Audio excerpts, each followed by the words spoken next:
दोस्तों, अगर आप मेरे चैनल पर आए हैं तो कृपया चैनल को सब्सक्राइब करने के साथ साथ बेल आइकन पर क्लिक करके ऑल पर क्लिक कर देना जी। हेलो दोस्तों, हमारे चैनल में आप सभी का स्वागत है। आज हम गीता अध्याय 14 गुणत्रय योग के बारे में सुनेंगे। तो आइए दोस्तों सुनते हैं। भगवद गीता अध्याय 14 गुणत्रय विभाग योग। अध्याय 14 में श्री कृष्ण ने अर्जुन को प्रकृति के 3 गुणों सत्व, रजस और तमस के बारे में विस्तार से बताया है। यह अध्याय मनुष्य के व्यवहार, प्रकृति और उसके मोक्ष के मार्ग को समझाने में सहायक है। 3 गुणों का परिचय। सत्व गुण शुद्धता, ज्ञान और सद्भाव का गुण। रजस गुण क्रियाशीलता, इच्छाओं और आसक्तियों का गुण। तमस गुण अज्ञान, आलस्य और निष्क्रियता का गुण। गुणों का प्रभाव। सत्व गुण व्यक्ति को सुख और ज्ञान प्रदान करता है। रजस गुण व्यक्ति को कर्म और भौतिक इच्छाओं में उलझाता है। तमस गुण व्यक्ति को अज्ञान, आलस्य और मोह में फंसाता है। गुणों से परे उठने का मार्ग। श्री कृष्ण जी बताते हैं कि जो व्यक्ति इन 3 गुणों से ऊपर उठकर ईश्वर में समर्पित हो जाता है वही मोक्ष प्राप्त करता है। गुणों के प्रभाव का अंतः। शरीर छोड़ते समय सत्व गुण का प्रभाव व्यक्ति को उच्च लोकों में ले जाता है। रजस गुण व्यक्ति को कर्म प्रधान जीवन और पुनर्जन्म में उलझा देता है। तमस गुण व्यक्ति को निचले लोकों में या अधोगति में ले जाता है। सत्व गुण सुख में बांधता है, रजस गुण कर्म में और तमस गुण प्रमाद एवं अज्ञान में बांधता है। जब मनुष्य इन गुणों के पार जाकर मुझ में स्थित हो जाता है तो वह गुणों से परे मोक्ष प्राप्त करता है।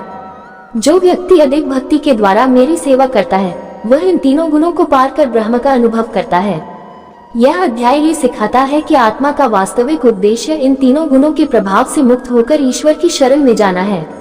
गुणों के प्रभाव को पहचानकर उनका परित्याग करना और श्री कृष्ण की भक्ति में लीन होना ही मुक्ति का मार्ग है। श्री भगवान बोले, ज्ञानों में भी अत्युत्तम उस परम ज्ञान को मैं फिर कहूँगा जिसको जानकर सब मुनिजन इस संसार से मुक्त होकर परम सिद्धि को प्राप्त हो गए हैं। इस ज्ञान को आश्रय करके अर्थात धारण करके मेरे स्वरूप को प्राप्त हुए पुरुष सृष्टि के आदि में पुनः उत्पन्न नहीं होते और प्रलय काल में भी व्याकुल नहीं होते।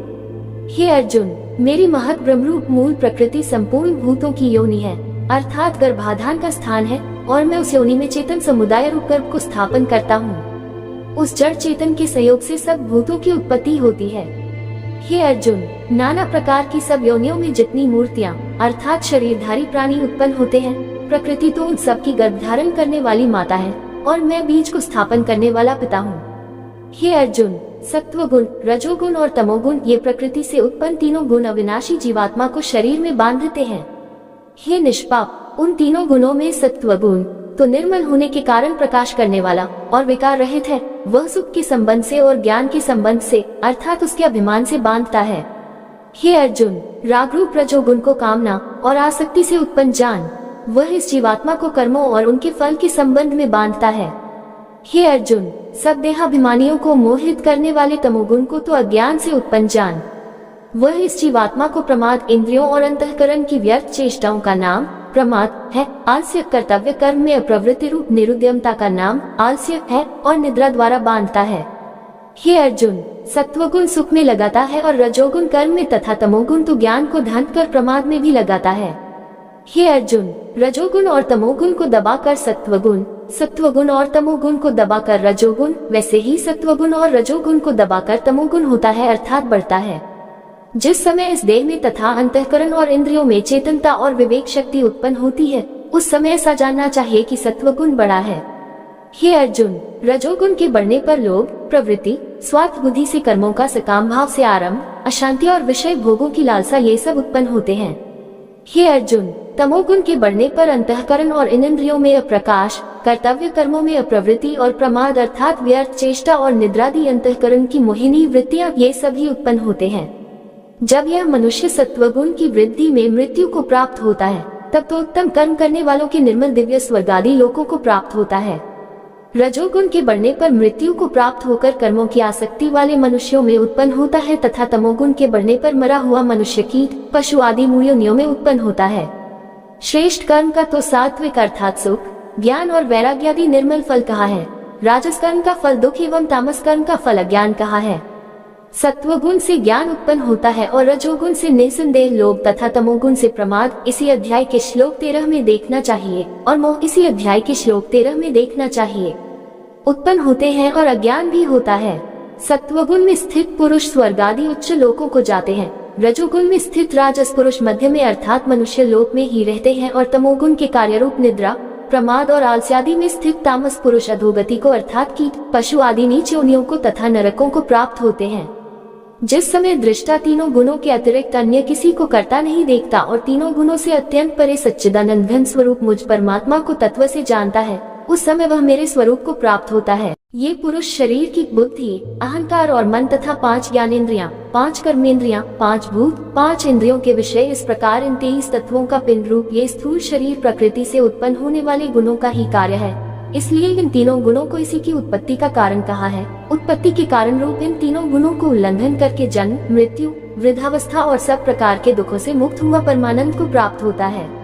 अर्जुन बोले, इन तीनों गुणों से अतीत पुरुष किन किन लक्षणों से युक्त होता है और किस प्रकार के आचरणों वाला होता है तथा हे प्रभु, मनुष्य किस उपाय से इन तीनों गुणों से अतीत होता है। श्री भगवान बोले, हे अर्जुन, जो पुरुष सत्वगुण के कार्य रूप प्रकाश, अंतःकरण और इंद्रियादि को आलस्य का अभाव होकर जो एक प्रकार की चेतनता होती है उसका नाम प्रकाश है को, और रजोगुण के कार्य रूप प्रवृत्ति को तथा तमोगुण के कार्य रूप मोह, निद्रा और आलस्य आदि की बहुलता से अंतःकरण और इंद्रियों में चेतन शक्ति के लय होने को यहाँ मोह नाम से समझना चाहिए। को भी न तो प्रवृत्त होने पर उनसे द्वेष करता है और न निवृत्त होने पर उनकी आकांक्षा करता है। जो पुरुष एक सच्चिदानंद घन परमात्मा में ही नित्य एक ही भाव से स्थित हुआ इस त्रिगुणमयी माया के प्रपंच रूप संसार से सर्वथा अतीत हो गया है, उस गुणातीत पुरुष के अभिमान रहित अंतःकरण में तीनों गुणों के कार्य रूप प्रकाश, प्रवृत्ति और मोहादि वृत्तियों के प्रकट होने और न होने पर किसी काल में भी इच्छा, द्वेष आदि विकार नहीं होते हैं।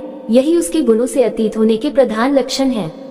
जो साक्षी के सदृश स्थित हुआ गुणों द्वारा विचलित नहीं किया जा सकता और गुण ही गुणों में बरतते, त्रिगुणमयी माया से उत्पन्न हुए अंतःकरण सहित इंद्रियों का अपने अपने विषयों में विचरना ही गुणों का गुणों में बरतना है ऐसा समझता हुआ जो सच्चिदानंद घन परमात्मा में एक ही भाव से स्थित रहता है एवं उस स्थिति से कभी विचलित नहीं होता। जो निरंतर आत्म भाव में स्थित, दुख सुख को समान समझने वाला, मिट्टी, पत्थर और स्वर्ण में समान भाव वाला, यानी प्रिय तथा अप्रिय को एक सा मानने वाला और अपनी निंदा स्तुति में भी समान भाव वाला है। जो मान और अपमान में सम है, मित्र और वैरी के पक्ष में भी सम है एवं संपूर्ण आरंभों में कर्तापन के अभिमान से रहित है, वह पुरुष गुणातीत कहा जाता है।